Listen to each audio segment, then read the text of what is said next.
Okay, doesn't drive like a 911. Might be faster than one though.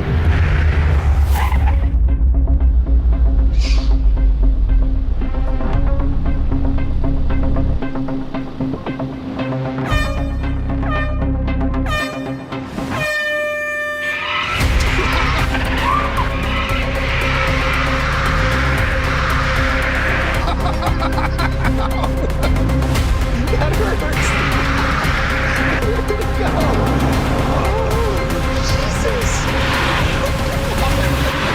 Well, it's not just faster than a 911, it's definitely faster than that 835 horsepower four-motor Rivian. Where is he? Welcome back. This weighs 60 pounds less than that truck does, despite, by the way, it being 7 inches longer and 4 inches wider. That is unbelievable. I mean, this left the Rivian for dead, despite the fact that this is on like mud tires, and that's on summer performance tires. Wow.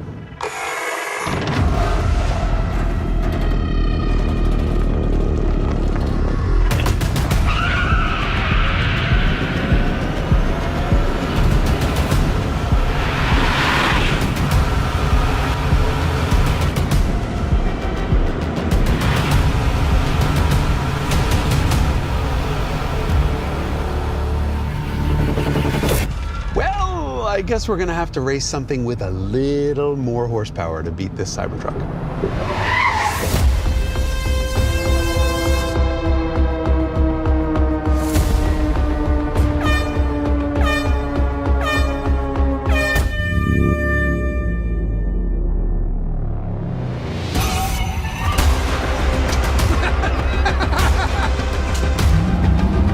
Say goodbye to the 1,000 horsepower Hummer EV.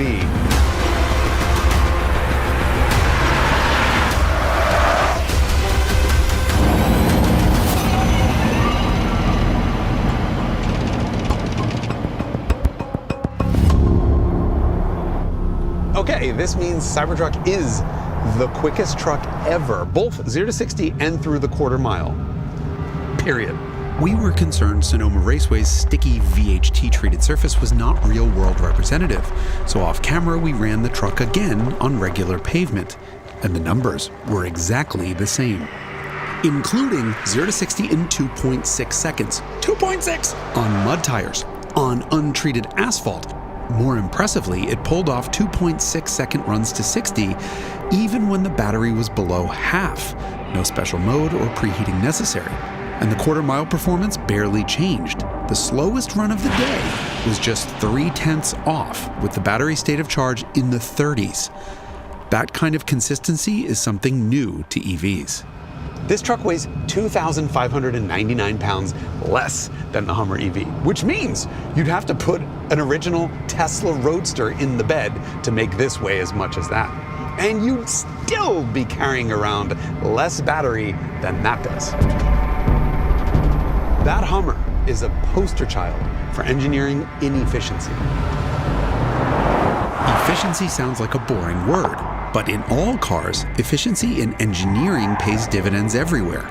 More speed, better handling, lower operating costs, and a lower purchase price. Where electric vehicles are concerned, efficiency is everything, because it means all of those things plus range. Sloppy engineering results in an even bigger battery pack, which then snowballs into bigger and heavier wheels, brakes, and tires, and everything else. There is no limit to the bloat. But the Hummer must be close to it, with the world's largest battery pack. It's nearly twice the size of the CyberTrucks.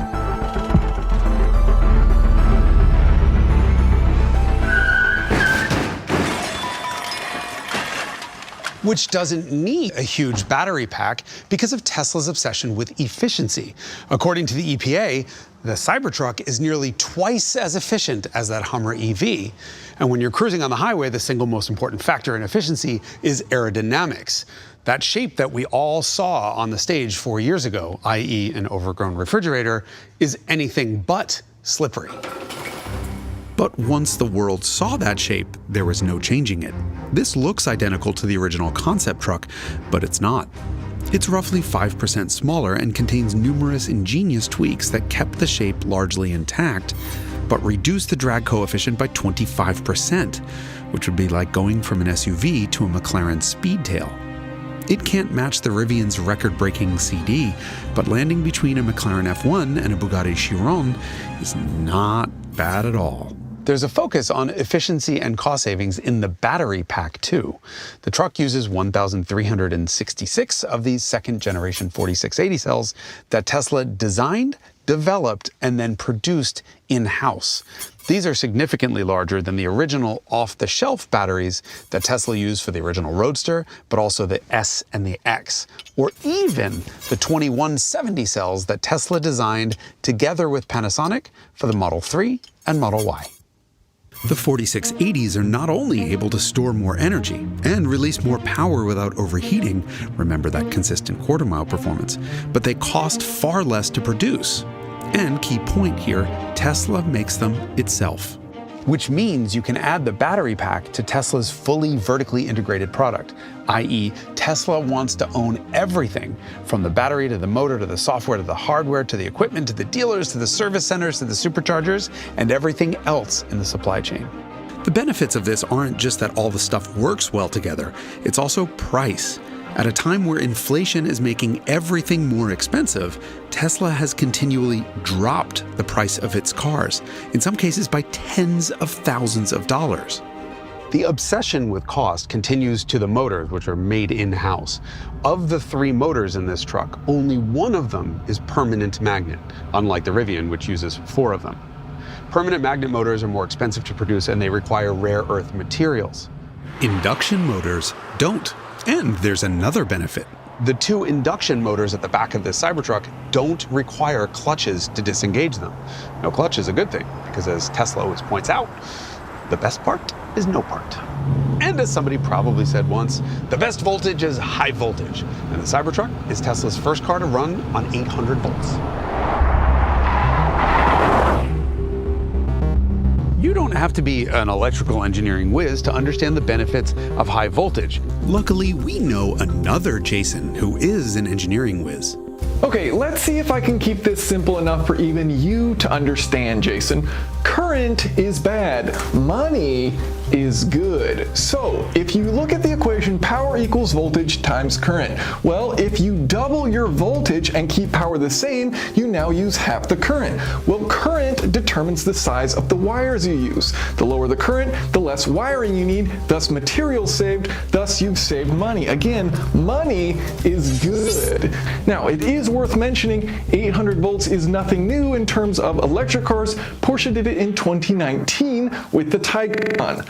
But there is something no one has ever done before. Tesla quadrupled the low voltage side of this car, meaning anything that would have otherwise run on 12 volts now runs on 48 volts. This cuts the current needs in 4, meaning this car needs only a quarter as much copper, saving Tesla money that it can then pass on to you. The last time the industry bumped up cars' voltage was from 6 to 12 volts, also because of growing current needs. This happened 70 years ago, and the industry's been stuck there since. But think about how small the electrical demands were on a 1950s car versus one today. The industry has been trying to switch to a 48-volt architecture for literal decades, and we've seen a 48-volt component here or there. But thanks to incredible dysfunction, neither the suppliers nor the car companies could get the switch done. Tesla finally had enough, and so it sent a pamphlet to the CEO of every other car company entitled, "How to Design a 48-Volt Vehicle." The balls.